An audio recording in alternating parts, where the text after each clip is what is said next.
May paper bag. Kita pa din. Okay. What's up guys? Just wanna do a quick video dump of my recent Bukidnon trip para mabura ko na siya sa storage ko. Kayo din ba nung nasa grade 4 kayo before?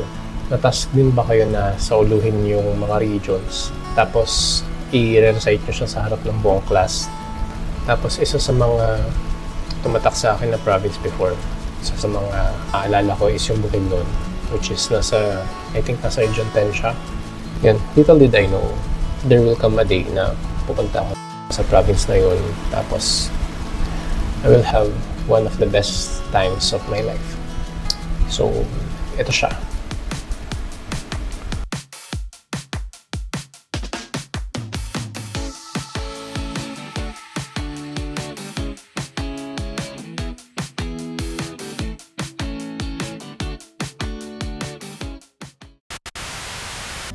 To get there, nagbook kami ng flight from Manila to Laguindingan Airport sa Cagayan de Oro.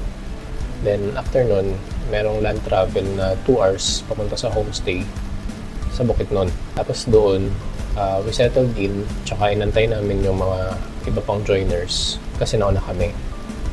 Dumating sila actually mga 12 midnight na or past, parang 2 a.m. I think. Medyo thankful ako kasi buti umaga yung flight na pinili ko kasi kundi napuyat ako the next day ng Dahilayan. Kung familiar kasi kayo sa Dahilayan, yun yung adventure park na madami yung mga rides na pwedeng gawin. Andun din yung longest zipline. Baka haba yung zipline. 140 meters pala yung haba niya. To get there, parang nasa 2 hours din yung biyahe from dun sa homestay sa Bukidnon papuntang Dahilayan. Kasi siya ay located sa Dahilayan. From dun sa homestay sa Impasugong, Bukidnon. Sumakay ako sa likod ng pickup para mas enjoy yung view. I like the view. Tsaka mas ramdam ko yung lamig. By the way, malamig sa Bukidnon. Para siyang Baguio yung feels when I was there. The month is end ng August. So, una namin ginawa is naganap muna kami ng breakfast kasi umalis kami ng walang breakfast. And we came across this diner na may retro vibes. Tapos inside, yung sa labas muna. Yung sa labas niya is merong mga vintage na cars na sobrang photogenic. Kaya hindi ko na pinalampas. Pinicture ko agad sila. So, ayun nga. Nagtry ako ng rides sa Dahilayan. First day pa lang, ubus agad yung budget ko kasi medyo mahal yung rides nila. Anyways, first stop, the longest zipline in Asia. 840 meters long siya. 500 pesos. You're basically flying over pine trees at high speed. At first, kabado ako while kinakabit yung mga harness. Pero once pinakawalan ka na, mawawala na lahat ng kaba. Kasi wala ka namang choice kundi mag-go with the flow.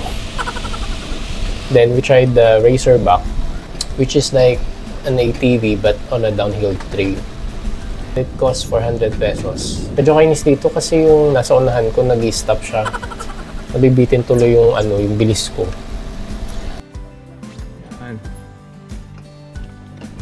Kasi gumigilid. Third is yung Python Roller Zip Ride. It's like a mix of a roller coaster and a zip line. Price, 300 pesos. Siya yung pinaka least stressful for me. Of course, we also didn't skip the luge. For 600 pesos, you get to race down a track on a gravity-powered cart for 2 sets.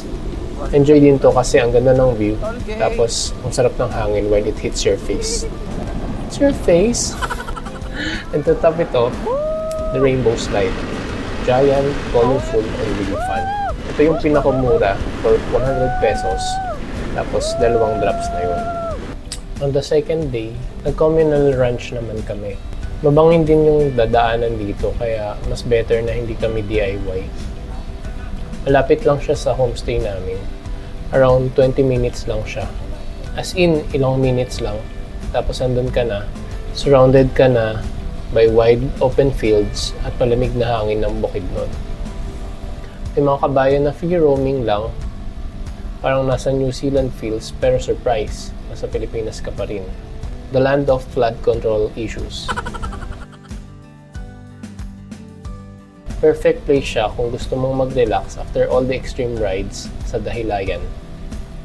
Dito wala masyadong ganap, lakad-lakad lang, drone shots, tapos enjoy the tahimik na vibes. Gusto mo ng contrast, adrenaline sa first day, tapos chill ranch feels sa next day, perfect siyang itong second day. Sa third day, hiking naman kami na para bang may lakas pa kami. So ayun, simula kami ng hike ng around 3:30 AM. Madilim pa. Madilim pa siya, super. Bagong superhero. Headlamp lang yung ilaw namin, tapos habang umakyat kami, unti-unti nang sumisilip yung araw. After ilang oras ng pawis at tingal, finally, we reached the peak around 7 AM. Sobrang sulit ng view, parang painting. Tapos syempre, hindi mawawala yung drone shots.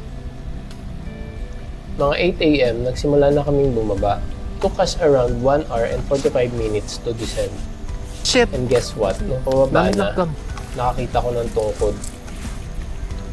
Ang hirap kasi, honestly, dapat bakit pa lang gumamit na ako ng tungkod. Tapos, real talk lang, nagabal-habal na rin ako pababa. Kasi come on, wala naman akong kailangang patunayan. Hiking is fun, pero mas fun kung may shortcut.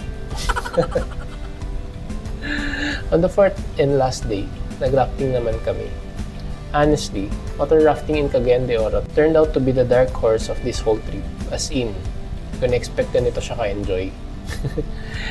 Siyempre, before anything else, they gave us the guidelines, pero guess what? Sa simula pa lang, may mali na agad ako. Classic. Mali na ako nakikita. Sorry. Hindi ko pa sinabi na sorry na. Yan. Mapa-practice pa natin yan. Okay lang. Nag-start kami around 9:45 AM at natapos na ng past 11 AM. Pero grabe, every minute, sobrang saya kasi may 14 rapids na dadaanan. At sa bawat rapid na malalagpasan, sisigawin ka ng guide ng ahu-ahu. Parang victory cheer siya ng katawa. Kung kala mo chill lang siya, no. Ma-adrenaline din siya. Tawa at basaan, all in one. Legit, hindi ko na-expect na ito yung magiging highlight ng buong trip. Wrapping up this whole Bukidnon trip, masaya siya kung masaya. Pero mas napasaya pa siya kasi yung mga naka-joiner namin, no dull moments. Kaya ayun, magpaplano na ulit sila ng another hike with us. We're looking forward na makasama ulit namin sila. Kasi saya talaga. Ito yung mga shots na nakuha ko during this whole trip. Hope you guys like it. And please, pa-subscribe po. Bye-bye. Thank you.